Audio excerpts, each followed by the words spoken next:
Hi friends, welcome to Ragas kitchen. நீங்க இன்னும் நம்ம சேனல் சப்ஸ்கிரைப் பண்ணலனா கீழ இருக்க சப்ஸ்கிரைப் பட்டன் பிரஸ் பண்ணிக்கோங்க. அப்படியே பக்கத்துல இருக்க பெல் பட்டனையும் பிரஸ் பண்ணிக்கோங்க. நான் அப்லோட் பண்ற வீடியோஸ் நீங்க மிஸ் பண்ணாம பார்க்க முடியும். फ्रेंड्स, இன்னைக்கு வீடியோல ரொம்ப டேஸ்டியான அதே மாதிரி ரொம்ப ஈஸியான ஒரு ஸ்நாக்ஸ் எப்படி பண்றதா फ्रेंड्स பார்க்க போறோம். நம்ம ஈவினிங்ல டீ காஃபி வைக்கிறதுக்குள்ளே நம்ம இந்த ஸ்நாக்ஸ் செஞ்சு முடிச்சிரலாங்க. ஜஸ்ட் ஒரு 5 ல இருந்து 10 நிமிஷம் இருந்தாலே நமக்கு போதும். ரொம்ப டேஸ்டியாவும் இருக்கும். அதுக்கு ஃபஸ்ட்டு இன்றைக்கி நான் வந்து 3 உருளைக்கிழங்கு வந்து வேக வச்சுருக்கேங்க. இது கூட சேர்க்குறதுக்கு 3 டேபிள் ஸ்பூன் அளவுக்கு அரிசி மாவு, ஒரு அரை கப் அளவுக்கு வெள்ளை ரவை, ஒரு பெரிய வெங்காயத்தை நல்லா பொடியாக நறுக்கி வச்சுருக்கேன், கொஞ்சமாக கொத்தமல்லி பொடியாக நறுக்குனது, ஒரு டேபிள் ஸ்பூன் அளவுக்கு சில்லி ஃப்ளேக்ஸ் எடுத்துருக்கோம். இன்றைக்கி உப்புக்கு பதிலாக நான் வந்து இந்து உப்பு சேர்த்துக்க போகிறேங்க. இது உடம்புக்கு ரொம்ப நல்லது. அப்புறம் கொஞ்சம் பெருங்காயத்தூள். இப்போ ஒரு பெரிய பவுல் எடுத்துக்கலாம். நம்ம வேக வச்சுருக்க உருளைக்கிழங்கு வந்து நல்லா மசிச்சு வச்சுக்கலாம். எங்கேயுமே கட்டி கட்டியாக இல்லாத மாதிரி நல்லா மசிச்சுக்கோங்க. அப்போ தான் உங்களுக்கு வந்து தேய்க்கிறப்ப நல்லா ஈஸியாக இருக்கும். இப்போ நம்ம மசிச்சாச்சுங்க. இது கூட நம்ம எடுத்து வச்சுருக்க அரை கப் அளவுக்கு வெள்ளை ரவையை சேர்த்திக்க போகிறோம். இது வந்து வறுக்காத ரவை தாங்க. இது கூடவே 3 டேபிள் ஸ்பூன் அளவுக்கு அரிசி மாவு சேர்த்திக்கலாம்.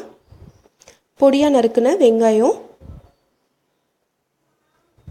பொடியாக நறுக்குன கொத்தமல்லி. இன்றைக்கி வந்து நான் காரத்துக்கு சில்லி ஃப்ளேக்ஸ் ஒரு டேபிள் ஸ்பூன் போட்டிருக்கேங்க. இதுக்கு பதிலாக நீங்கள் வந்து மிளகாய் தூள் கூட சேர்த்திக்கலாம். இந்த உப்பு ஒரு 3/4 டேபிள் ஸ்பூன் அளவுக்கு எடுத்திருக்கேங்க. இதுக்கு பதிலாக இது இல்லைன்னா நீங்கள் உப்பு கூட சேர்த்திக்கலாம். இன்றைக்கி நான் எஸ்எஸ்பி பெருங்காயத்தூள் சேர்க்குறேங்க. இதில் வந்து கம் அரபிக் அப்படின்ற பொருள் கிடையாது. அதனால் ஒரு பிஞ்ச் சேர்த்துனாவே போதும். சுவையும் மனமும் ரொம்ப அதிகமாக இருக்குங்க. இப்போ இது எல்லாத்தையுமே நம்ம வந்து ஒன்றா சேர்ந்து பிசைஞ்சிக்க போகிறோம். உருளைக்கிழங்குல இருக்க தண்ணியே நம்மளுக்கு வந்து போதுங்க. நம்ம தனியாக தண்ணி தெளிக்கணும்னு தேவை கிடையாது. உங்களுக்கு சப்போஸ் பிசைய வரல, தண்ணி பத்தாத மாதிரி இருக்குன்னா நீங்கள் வந்து கொஞ்சமாக தண்ணி தெளித்து விட்டு பிசைஞ்சிக்கோங்க. இப்போ நம்ம பிசைஞ்சு வச்சாச்சு. கொஞ்சமாக எண்ணெய் வந்து கையில் தொட்டு இந்த மாதிரி தேய்ச்சிக்கோங்க. கொஞ்சமாக நம்ம பிசைஞ்சு வச்சுருக்க மாவு எடுத்து இந்த மாதிரி நல்லா உருட்டிக்கோங்க. பாருங்கள், இந்த மாதிரி நீட்டமாக உருட்டிட்டு இந்த 2 முனையும் சேர்த்திக்க போகிறோம். இப்போ அழகான ரிங்ஸ் வந்து ஃபார்ம் ஆயிடுச்சு பாருங்கள். ரொம்ப அழகாக இருக்கும் பார்க்குறதுக்கும். அதே மாதிரி ரொம்ப ஈஸியாக செஞ்சிடலாம். இதே மாதிரி நம்ம செஞ்சு வச்சுருக்க மாவை ஃபுல்லாகவே நம்ம வந்து ரிங்ஸ் மாதிரி செஞ்சு வச்சுக்கலாம். நம்ம எடுத்துருக்க அளவுக்கு கிட்டத்தட்ட ஒரு 20லேருந்து 25 ரிங்ஸ் கிட்ட வருங்க.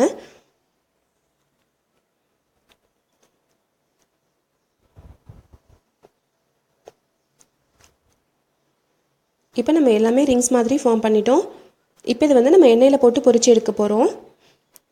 வாணலியில் பொரிக்கிற அளவுக்கு தேவையான எண்ணெய் ஊற்றிக்கோங்க. நல்லா சூடாகட்டும்.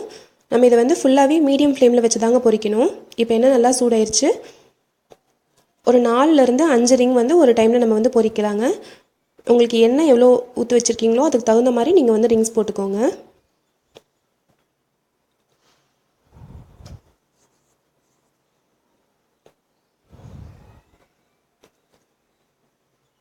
நம்ம ரவை சேர்த்திருக்கனால உங்களுக்கு சீக்கிரமாகவே இது பொன்னிறமாக வந்துடும். உங்களுக்கு ஒரு 2 நிமிஷம் நீங்கள் விட்டாலே போதும். பாருங்கள், நல்லா கோல்டன் ப்ரௌன் கலரில் வந்திருக்கு. இது எல்லாத்தையுமே இப்போ ஒரு தடவை திருப்பி விட்டுக்கோங்க. இப்போ சுவையான ரிங்ஸ் வந்து ரெடி ஆயிடுச்சுங்க. ஈவினிங் ஸ்நாக்ஸ்க்கு ரொம்ப ஈஸியாக செய்யக்கூடிய ஈவினிங் டிஃபன் இது. நல்லா வெளியில் கிறிஸ்பியாக உள்ளார சாஃப்டாக ரொம்ப டேஸ்டியாக இருக்குங்க. பாருங்கள், பர்ஃபெக்டாக அதோட ஷேப் கூட ரிங் ஷேப்பில் வந்திருக்கு. இதுக்கு நம்ம ஊற வைக்கவோ அரைக்கவோ எதுவுமே தேவை கிடையாது. ரொம்ப ஈஸியாக செஞ்சிடலாம். இதுக்கு சைட் டிஷ் எதுவுமே தேவை கிடையாதுங்க. ரொம்ப டேஸ்டியாக இருக்கும் அப்படியே சாப்பிட்டாலும். இல்லை அப்படின்னாலும் நீங்கள் டொமேட்டோ கெச்சப் வச்சு சர்வ் பண்ணலாம். இல்லைன்னா ஏதாவது ஒரு கார சட்னி வச்சு சாப்பிட்டாலுமே ரொம்ப டேஸ்டியாக இருக்குங்க. நம்ம ஆல்ரெடி இதுக்கான கார சட்னி வந்து நம்ம போஸ்ட் பண்ணியிருக்கோம். நீங்கள் ட்ரை பண்ணி பாருங்கள். இந்த வீடியோ கண்டிப்பாக உங்களுக்கு யூஸ்ஃபுல்லாக இருந்திருக்கும்னு நினைக்கிறேன். யூஸ்ஃபுல்லாக இருந்துச்சுன்னா நம்ம சேனல் ராகாஸ் கிச்சனில் ஒரு லைக் கொடுங்க.